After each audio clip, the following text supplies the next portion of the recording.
Greetings, Captain. Are you ready to set sail across the vast cloud seas of planet Alex?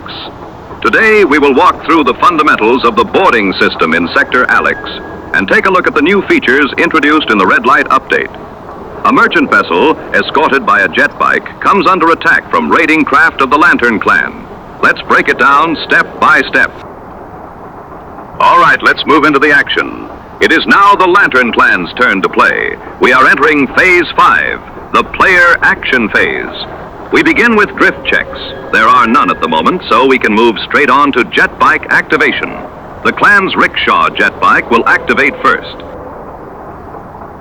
The rickshaw surges forward, beginning with its mandatory jet bike movement.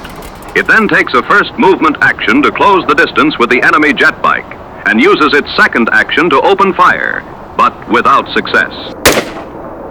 To keep this tutorial flowing, we will not detail the combat dice rolls.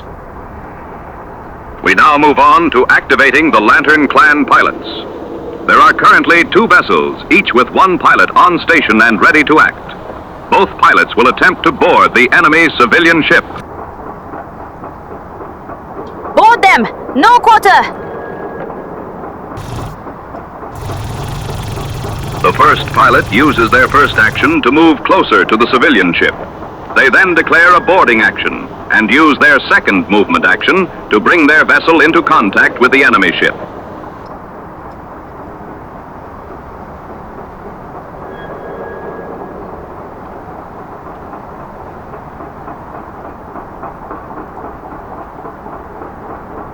Both ships are now considered to be in a boarding state. You may place tokens to indicate this new state.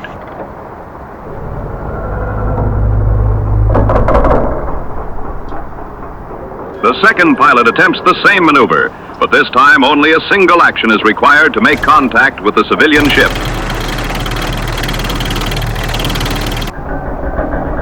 There are no other units able to perform actions, so we skip the activation of all other units and move directly to the next round phase. Phase 6, player boarding phase. We begin by resolving the boarding roll. This opposed roll between the attacking vessels and the defending ship determines whether the boarding action is successful or not. Both the defending player and the attacking player roll 1d20 and add their respective modifiers. The highest total result wins. In this case, the civilian ship rolls 1d20 and scores a 12. As the defending vessel, it only adds its crew value, which is 4 units on board. Its final boarding score is therefore 16, 12 plus 4. The Lantern Clan player also rolls 1d20 and gets a 10. As the attacker, they may add any boarding bonuses provided by their ships. Unfortunately, the clan's cloud rafts do not grant any boarding bonus. The player therefore adds only the total personnel aboard all boarding vessels, which is 8. This results in a final score of 18, 10 plus 8. The boarding action is successful for the Lantern Clan. The vessels are now securely attached to the enemy ship, allowing the assault to begin. Now that the boarding attempt has succeeded, we move on to the boarding combat phase. During this phase, all units that have not yet been activated may now activate and launch the assault. Activations alternate between the attacker and the defender until all units from both players have been activated. The attacker's objective is to destroy or capture all opposing units in order to take control of the ship.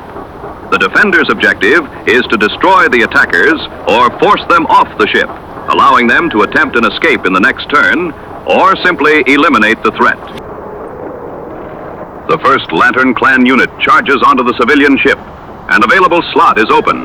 The unit takes position and engages the first enemy unit in close combat, but without success.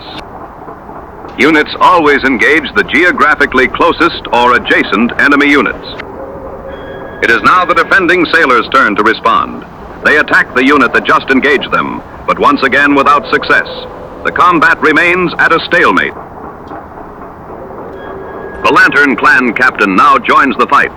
He uses one action to move aboard the ship and close in on the defending sailor, then engages them in combat. He succeeds in the melee. When a boarding combat is won, the victorious unit can take the defeated unit's position on the ship.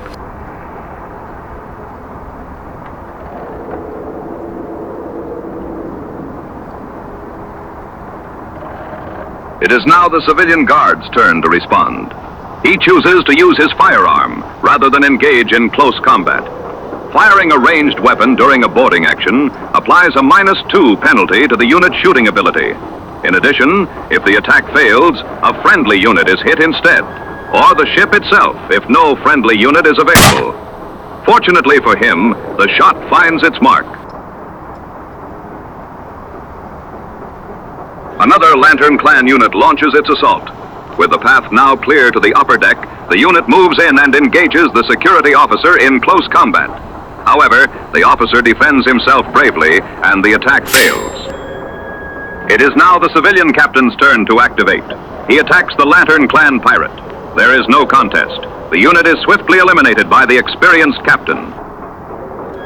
The fight continues on the deck.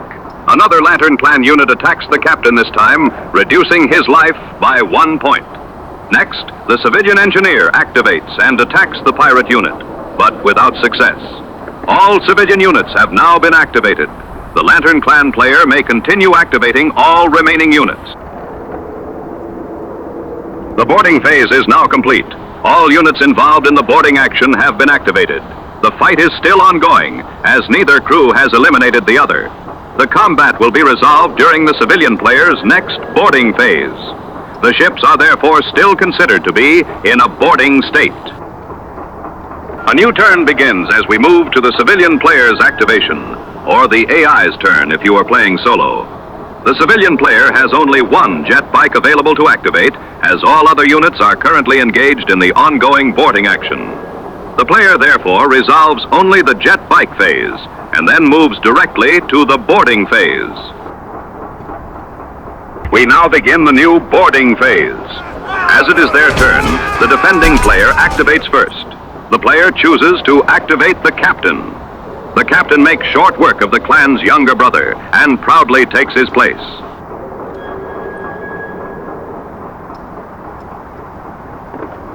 The pirate captain, in turn, charges the security guard and eliminates him without difficulty, then takes his position, now facing the civilian captain.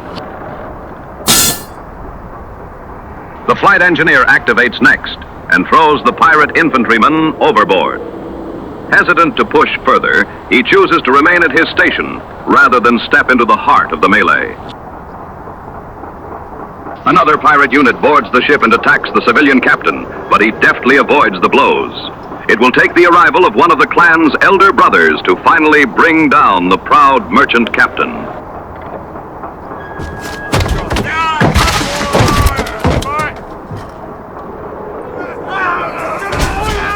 The last elder brother boards the ship in turn, but fails to gain the upper hand against the resilient engineer. The boarding combat comes to an end. Since at least one civilian unit remains aboard the ship, the boarding action continues into the next boarding round. A new round begins, and it is now the pirates' turn. They have only one rickshaw remaining, carrying a Phelan unit equipped with a jetpack. During the jet bike activation step, the rickshaw moves in closer to the ship and attempts to fire at the opposing jet bike, but the target successfully dodged the attack. We now move on to the activation of other units. Only the Phelan remains available. Equipped with a jetpack, he spends 2 actions to perform a jump onto the ship. With a jump range of 1, he may position himself anywhere on the vessel and chooses to take position on the deck. He has now joined the boarding action, but having spent both of his actions, he cannot activate further this turn. With no other units able to activate, we move directly to the ongoing boarding combat. The engineer is the last remaining defender and is quickly eliminated by the clan's elder brother. No opposing units remain aboard the ship. The boarding action is a victory for the pirates. Once the boarding combat is resolved, you may immediately redistribute your units and loot as you see fit. This redistribution counts as a free action. You may choose to abandon ships if desired. It is entirely up to the player to decide how their forces are arranged at the end of a successful boarding action. The pirates disperse, reclaiming control of their own vessel as well as the newly captured ship and its cargo. The pirates now return to their hideout, ready for new adventures on Alex. Thank you for watching this How to Play. If you have any rule points you'd like to see covered, or any questions, leave them in the comments.